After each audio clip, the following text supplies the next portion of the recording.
նայում եմ էկրանին, նայում եմ մի կողմ, նայում եմ ձեզ։ Ինչ որ բան պետք է ասեմ։ Հետ եմ նստում, առաջ եմ նստում։ Ժողովուրդ, ստեղ ինչ է կատարում։ Մալիք ջան, շատ վատ բան է պատահել։ Խնդրում եմ դու շուտ վերադառնաս։ Հումորը կհանրայնացնի։ Ժողովուրդ, ստեղ ինչ է կատարում։ Նրանց կյանքը փրկեց սերը։ Շնորհակալություն։ Լավությունը դառել էր վատություն։ Ու մինչև հիմա իհարկե այդ գործը շարունակվում է, այդ մարդը պայքարում է իր ամուսնու համար։ Ահա, ամուսնուս մայրիկից պատմել եմ, մազերը պատմել եմ, ռադիկը պատմել եմ, հոգեանգիստը պատմել եմ, սարկավակը պատմել եմ։ Շնորհակալություն։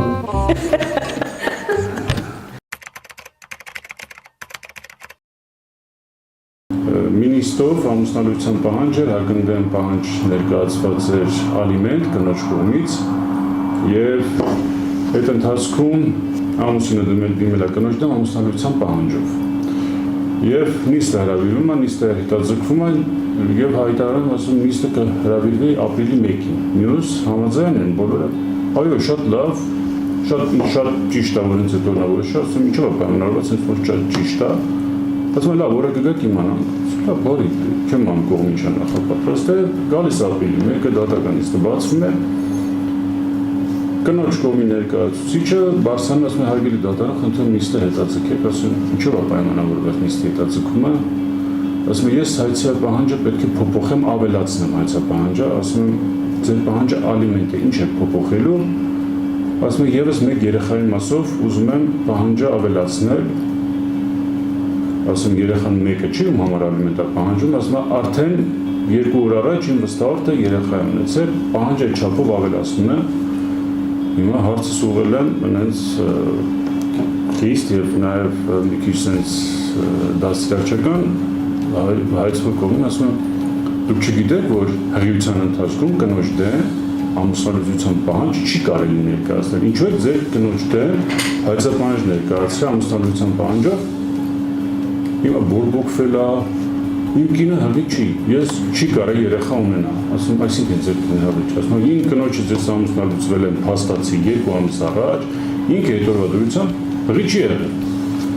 Հիմա ասենց համ զավեշտի է վերածվում, համ ինչ-որ անորոշություն է դատական էսի դալիճում, հիմա ներկայացուցիչն արդեն ոնց որ մեղադրում իրար վստահորեն, ասում է դու ինձ քիչ ես ասել որ կինը հղի է, ասում այդ ցավը տանեմ, իմ կինս հղի չի, իմ կինս երեխա չի սպասում, մենք երեխա չենք սպասում բացառում է դա։ Ինչ որ լարված մթնոլորտ է, կնոջ ներկայացուցիչը հանգիստ նստած այդ պրոցեսին հետևում է։ Ոնց հետևեց, վերջին տեսավ արդեն ոնց որ շատ են բորբոքվում այդ ամեն ինչը, որ չի կարելի կնոջ դեմ եւ այլն։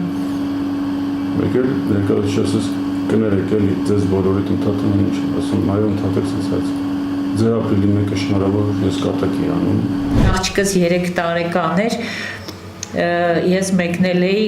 գործողում մի քանի օրով երեխան գիշերը սկսում է անհանգստանալ մայրիկին է ուզում բան դե մայրիկը տանը չի ինչ արած ասում է լավ թող տատիկը գա կողքից պարկի գոնե մայրիկիս մասին խոսի կքնեմ տենց մայրս գնում է պարկում է մեկ է գիշերվա կեսին նորից արթնանում է մայրիկիս եմ ուզում մայրիկիս ասում է դե չկա դե լավ ասում է թող հայրիկս էլ գա կողքս պարկի մի խոսքով հայրիկն է գալիս է մյուս կողքից է պարկում երեխան մեջտեղը առավոտյան ուրեմն մորաքույրս գալիս է որ օգնի երեխային նայելու դուռը բացում է երեխան տեսնում է խաղում է բացում է ննջարանի դուռը տեսնում է մայրիկս ու ամուսինս այդ մահճակալին իրար կողքի պարկած քնած են այդ պահին ես զանգահարում եմ ասում եմ ոնց եք մորաքույր երեխան ոնց է ասենց ան բալիկ ջան շատ վատ բան է պատահել խնդրում եմ դու շուտ վերադառնաս Մի օր միջնեք դստերս Արփիի հետ գնացել էի ոչ աշխատանքային օրեր գնումներ կատարելու հիմա նա 6 տարեկան է երբ վերադարձանք աստիճաններով տուն բարձրանալիս ոտքս սայթաքեց որպեսզի չընկնեմ այսպես ձեռքով հենվեցի որպեսզի չընկնեմ վնասված չստանամ մատներս ցավացրել էի հիմա բարձրացել ենք տուն աղջիկս կնոջս փորձում է պատմել ներկայացնել թե ինչ տեղ ունեցավ ասում է մամա գիտես պապայի մատները ցավացել են կինս հարցնում է ինչ մատներ ինչ է տեղի ունեցել ասում է թե մտածելու մատներ են, որ այսպես հենվում է։ Մեր հարազատը մահացել է, մենք հավաքվել ենք, դե գիտեք, այնտեղ բան են պատրաստում, նկար,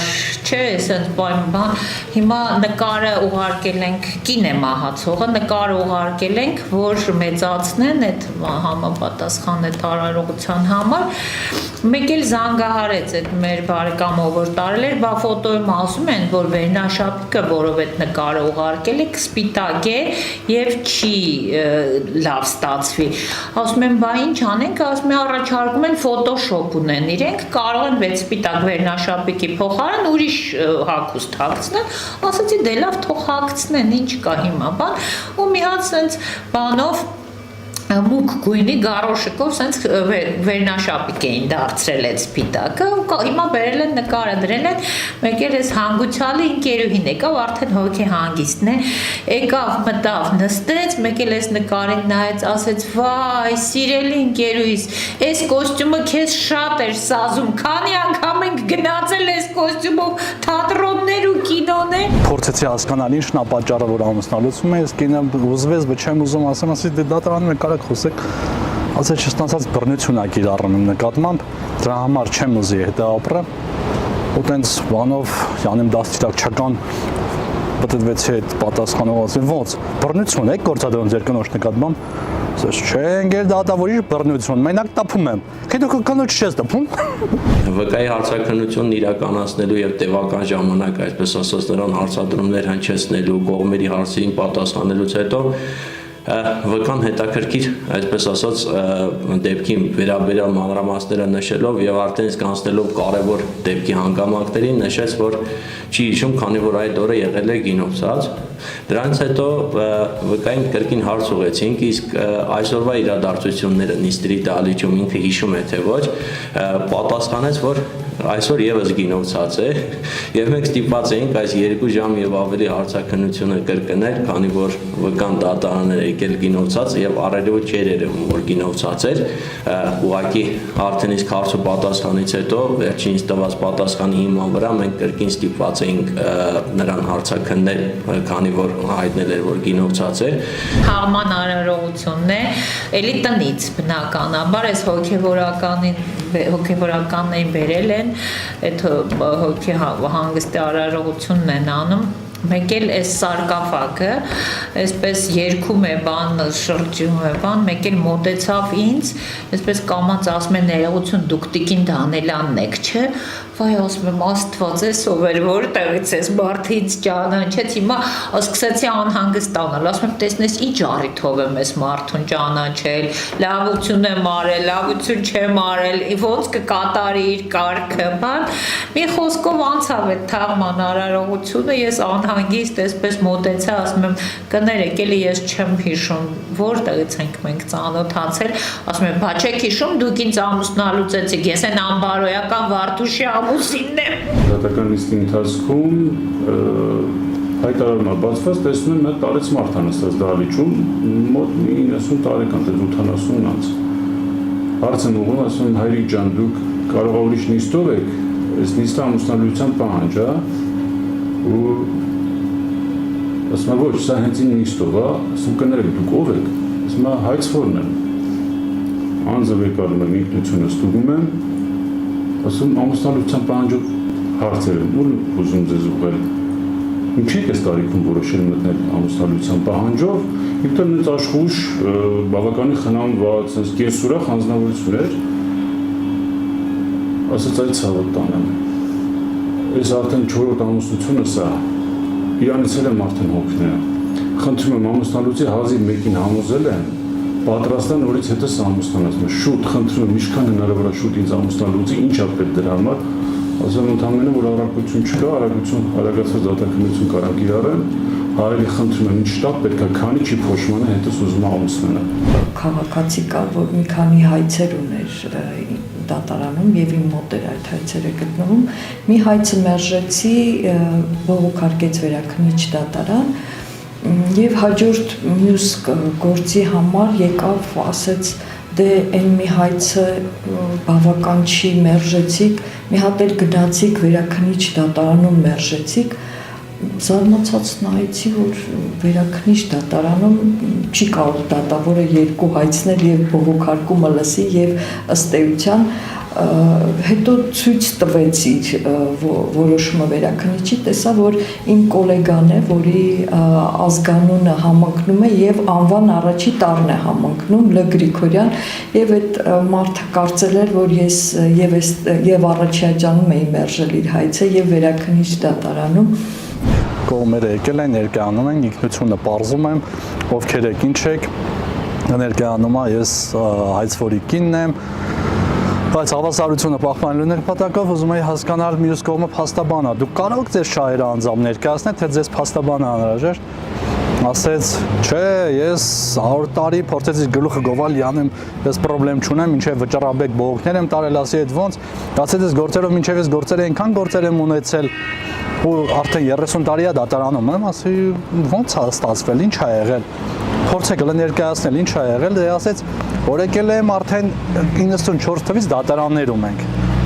Ասի, խի դու երբ եք հարցն եկել ես ընտանիքում, ասեց 93 թվականից։ Ասի, փաստորեն հենց եկել եք հարց այդ տունը կռիվ, ասկսե։ Ասում, դե չէ, ես հասկացա, որ ամուսնուս շահագործել է երկար տարիներ։ Ես փորձեցի իր իրավունքները պաշտպանել։ Ուրեմն մեր դասախոսներից մեկը միշտ անդադ տեսնում է, ասում է, վայ, Տիկին Դանիելյան, ես ձեզ ուզում եմ մի օր սուրճի հրավիրեմ, բան, ասում եմ, դե հարմար չի, չգիտեմ ինչ բան, բա եթե դուք չգաք ինձ հետ սուրճ խմելու, ես ստիպված կլինեմ ձեր ղեկավարներին դիմեմ, ասեցի դիմեք։ Մեկ էլ մի օր գալիս եմ Դավիթ Ավետիսյան, շատ հարգարժան մեր ավագ ընկերն էր, Դավիթ Զախարիչը, բա Տիկին Դանիելյան, ձեզ որ համալսարանում ընկերս հրավիրում է սուրճի, ինչու չեք գնում։ Ասեցի անկեղծ ասած չգիտեմ, տենց չի ստացվում, ոչ թե ինչ-որ հատուկ բան, բա մի անգամ գնացեք, բան լավ մարդ է, բանասեր է, բան ասեցի լավ կգնամ։ Մեկ էլ մեկ օր առավոտյան բան մեսենջերով Դավիթ Զախարիչից հաղորդագրություն եմ ստանում, բա Տիկին Դանիելյան, մեր Ռադիկ եղբայրը մահացել է, անսպասելիորեն մահացել է, վայ, ասեցի, բա այդ մարդը ինձ այդքան հրավիրում էր սուրճի, ես մի հատ չգնացի, ես ինձ շատ մեղավոր եմ զգում, բայց ոչինչ, ասեցի, հոգի հանգստին կգնամ, խոստանում եմ Դավիթ Զախարիչ, ասեց դե անպայման գնա։ Շատ լավ փաստաբան ընկեր ունեմ, իմ փաստաբանական տարիներից մեր շատ մտերիմն է, որը նույնպես ճանաչում էր այդ Ռադիկին, ասեցի, բան, արա, իմացել ես, բա Ռադիկը մահացել է, հանկարծամահ է եղել, կարող է հետս գազ բանի խիդայի, ասեց, հա, երկուսով գնացինք, բայց ոչ մեկին չենք ճանաչում։ Եկանք հասանք սքոսրահի մոտ, ասում եմ, բայց դու ընտանիքին ճանաչում ես, ասում է, հա, կնոջը ճանաչում եմ, ասում եմ, դե դու առաջ գնա, որ ցավակցես, ես քո հետևից գալիս եմ։ Մտնում ենք այդ սքոսրահ, այս մարդը տեսնենք 6 կին ա նստած, այս ընկերս Արայիկը։ Ուրեմն մոտենում է, որին ասում է, էս է կինը, հա, գրկում է, համբրում է, այս կնոջ հետո ասում է, չէ, այս ոնց որ կինը չէր։ Անցնում է հաջորդին, մոտենում է, գրկում է, համբրում է, ասում է, չէ, ոնց որ ոչ էլ սա էր կինը, այդպես հանգուցալի կողքով նայում եմ ամերտ, ասում ես հանգուցալ ես ոնց փոխվեց, ինքը շատ նիհար, սիմպաթիչ մարդ է, այս մարդը սենց լիքոտ մարդ է պարկած, մեկ էլ այսպես անցանք այդ կողքով, մեկ էլ տեսնենք այդ Ռադիկը մեր դիմաց գալիս է դեպի մեզ, Տիկին Դանիելյան, դուք եկել եք, բա ես ասում եմ, իմ այսով այս մարդը բա ասում էին մեռել է, բա ոնց է եկել ինձ հիմա, մեկ էլ սենց բա փաստորեն իմացել եք, հա, որ եղբայրս մահացել է, այդտեղ ես հասկացա, որ Դավիթ Զախարիչը մեսենջերի մեջ սխալվել էր, պիտի գրի մահացել է Ռադիկի եղբայրը, գրել է մեր Ռադիկ եղբայրը։ Ես մտածում եմ, որ ինքն է մահացել։ Երկին գործերից մեկով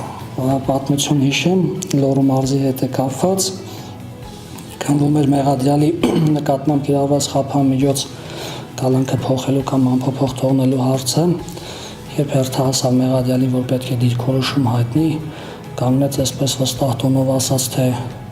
պատվարժան դատարան, ինչ չեք բրախում, բրախեք էլի, բրախեք գնամ մեր տուն։ Ես մոտավոր հասկացա ինչի մասն է խոսքը, ամեն դեպքում ասացի, որ արի փորձի դու գրական արտահայտվիր, ես լորեց չեմ, այդքան էլ բարբառը չեմ հասկանում, դե ասեց սանից գրական էլ ինչ, բրախեք գնամ, տունը 1000 գործ կա։ Երբ որ դիմում էի իրավաբանական ֆակուլտետ, ինքը ընկալվում էր միայն տղամարդկանց, տղաների համար այդ ֆակուլտետը, բերեցի գործերս հանձնելու, կարծեմ կամ դասախոսներից էր կամ ինչ որ աշխատակազմի աշխատողներից այդ մարդը տարիքով մարդ էր, ազգանունը չեմ հիշում, սենց նայեց ինձ, ասեց քանի կիլոգրամ ես, ասեցի 45 կիլոգրամով մարդը ոնց կարա սովորի իր անվանական ֆակուլտետում։ Մի պրակտիկա կա, հիմա բաներով process ունենք, երբ որ քաղաքացին կողմը ներկա է գտնվում, դատական հաջորդ նիստը որ հայտարարում եք, պետք է վсё, ինքը իմացա որ ծանուցված է։ Բայց ինձ Սիսյանը որ աշխատում էի, մի տարիքով շատ հետաքրքիր երկարամյա ծառայող, որը որ իր հին ձևով դրվել էր դրվածքը եւ ինքն էր թելադրում, թե ոնց պետք է նիստի դահլիճում կառավարվի, կողմերը ոնց իրանց պահեն ու այդ դրա շրջանակներում էր, երբ որ մտնում էի դատական նիստեր, անձը ոտքի է կանգնում, երբ որ դատարանում է խոսում, բայց ինքը կռացած է խոսում։ Ասում ենք, ուղիղ կանգնեք, ինչու եք կռացել։ Խնդիր ունեք մեջքի, ասում է, դե չէ, տիկին սեդան ձեր քարտուղարը, ասել է որ պետք է միկրոֆոնին մոտիկ խոսեք, որ ձայնը գրվի հակառակ բանական, ես չեմ կարող։ Հիմա դահլիճում մենք եք, խոսակցություն դուք ուղիղ կանգնեք, հետո փաստաբանները դժգոհ են, ասում են պրակտիկա է, ոչ մի դատարանում դες բան չկա, որ դատական նիստից հետո մի հատ էլ մենք գրավոր պետք է ստորագրենք, որ հաստատ ծանուցվել են։ Ասում եմ, այդ ո՞նց։ Ասում եմ, դե չէ, մտածում ենք դուք եք այդ թելա։ Ասում եմ, չէ, դա տիկին սեդան է, ո՞նց վերաշում եք դա որոշում։ Եթե ասել է, պետք է ստորագրենք, պետք է ուրեմն ստորագրենք։ Կարգ ենք դնում։ Սյունիքում էի աշխատում, շատ հաճախ է լինում, որ կազմից խնդրում էին կլինի մենք ձեզ հետ գանք Երևան կամ հակառակ Երևանից գնանք Սյունիք։ Եկավ հերթական օրերից մեկը, նիստերից քարտուղարը խնդրեց, որ ինձ իր հետ գնանք Սյունիք։ Եվ ճանապարհին շարժվում ենք դեպի Սյունիք ու նստած հետնամասում մեքենային ուներ նստատեղերի տաքացման հնարավորություն։ Բայց ինքը դրան այդ հատվածում էր, որտեղ ինքը պատահաբար եթե չմիացներ, թեւը կպնելուց միգուցե միանար։ Այդ ընթացքում արդեն հասնում ենք երկար ժամանակ, ճանապարհը 3 ժամից ավել էր։ Արդեն անցել ենք մի 2 ժամ, այդ կինը սկսում է անհանգիստ շարժումներ անել, ասում ինչ է կատարվում։ Ասում եմ դուք վատ եք զգում, չէ, նորմալ է, արդեն Սյունիքի հետ Սիսյանի սարը բարձրանալուց սկսեց պատուհանը բացել։ Նոյեմբեր ամիս այդ սրտոտ ժամանակները ոնց մրսում ենք։ Հիմա սկվազի դե իրավիճակը ասում եմ տիկնս եք դա վատ եք զգում, ես կանգնում եք ասում եմ չէ, շարունակեք, նորմալ է, բայց էլի դες տեղի չի կարող նստի։ Եվ դες ճանապարհը անցնում ենք, հասնում ենք, ինքը իջնում է մի անգամից հասնում եմ իհարկե Սիսյան, ինքը մի անգամից դուռը բացում ու դուրս է գնում։ Լավ, ինչ է պատահել այս կնոջ հետ, ինչ երևի ասի շոր բան ունի, ամաչեց ասել կարիքներ կամ չգիտեմ, լավ։ Անցանք մի առժամանակ, հետ եմ գալի, բարեկամները նստում են մեքենան, մեկ էլ ես բարեկամներից մեկը ասում է, «Էս ինչ է կատարվում, ես ձեր նստատեղերը վառում է, ինչ է կատարվում»։ Ասում ոնց վառում է, երևի միացրել եք, չէ, ասում ես ոչ բան ձեզ դե ոգի վառվում է։ Ասի դե երևի վայ, ու իշեցի ասի երևի տիկին սեդան միացրել է, չի իմացել ոնց անջատի։ Ու տենց անցել է, հետո գնացի արդեն Սյունիք, հրավիրեցի տիկին սեդա։ Այն որ մենք եկել էինք անցած շաբաթ, դուք մեքենայի մեջ ժոր վառվելու, տաքանալու բան է, հա, ինչ-որ բան էր վառում, բայց չգիտեի ինչ էր վառում։ Ասում եմ, որ ամբողջ ճանապարհը 3 ժամ դուք ձեն չէիք անում, չէիք մտածում միգուցե պաժար ընկնի։ Ասես, դե ամաչեցի, էլ ինչ ասեի։ Ստացվեց այդ խեղճկինը այդքան 3 ժամ, դաժան պայմաններով ասել է միջև Սյունիք։ Սպանության փորձ է եւ մեղադրյալը համարվում է այսպես քրեական աշխարհի հեղինակություն, ինչ որ ինքը փորձում է երիտասարդ է, փորձում է հեղինակություն ստեղծել նաեւ հանրության մոտ։ Հիմա առաջին դատական նիստն է, մտանք դատական նիստերի դալիճ, թեև զգուշացրել էին արդեն, որ ինքը բավականին բարդ մարդ է, բացի դրանից փորձում է իրեն ներկայացնել համապատասխան կերպով, դուք ձեր սրտին մոտիկ մի ընդունեք, ձեր հետ չի կապված դա։ Մի խոսքով մտնում ենք դատական նիստերի դահլիճ եւ նիստերի քարտուղարը հայտարարում է, ասում է ոտքի դատարանն է գալիս, դե մտնում եմ ես համազգեստով, բան այս աթոռները առաջ բոլոր դահլիճներում, այսպես ինչպես այստեղի դա աթոռներն են բարձր, աթոռներ էին, մտնում եմ դահլիճ, պետք է տեղս զբաղեցնեմ, այսպես կանգնել եմ, չի կանգնում սա, ասում է ես չեմ կանգնի, ասում եմ հասկանում եք ամբաստանյալ, դա օրենքի պահանջն է, պետք է ոտքի կանգնեք, ասում է ես չեմ կանգնի, ասացի դե չես կանգնի, ուրեմն նիստը չի շարունակվի ու այսպես հետ փորձեցի, դե ես էլ փոքր չեմ, այսպես փորձեցի աթոռը հետ հրեմ, որ հետ գնամ։ Այս հրելուց այս ծանր աթոռը ինքը շրջվեց։ Աթոռը ու շատ ուժեղ շրխկոցով ընկավ, այս ամբաստանյալը մտածեց իր վրա մահափորձ է կատարվում, անմիջապես պարկեց հատակին այդ բանի մեջ։ Ասում եմ, բա ասում է ես չեմ կանգնի, փաստորեն դու պատրաստ ես դահլիճը նույնիսկ պարկես, ոչ միայն չես կանգնի, դրանից հետո խելոք նիստը շարունակեց։ Լոռու մարզի ընդհանուր իրավասության դատարանում աշխատելու տարիներին քննվող գործերից մեկով մեղադիալը տղամարդ էր, երբ սկսեցի նրան հարցեր ուղղել, թե պարզ է արդյոք իրեն ներկայացված մեղադրանքի էությունը, բովանդակությունը, արդյոք ընդունում է մեղադրանքը կամ զղջում է կատարած աղերքի համար, թե ոչ, բոլոր հարցերին դրական պատասխանեց, սակայն ես նկատեցի մի բան, որ յուրաքանչյուր հարցի պատասխանելուց առաջ, այսպես մի փոքր թեքվում է դեպի դահլիճը, նայում այնտեղ նստած կանանցից մեկին, այսպես անթարթ հայացքով, կարծես թե սպասում է, թե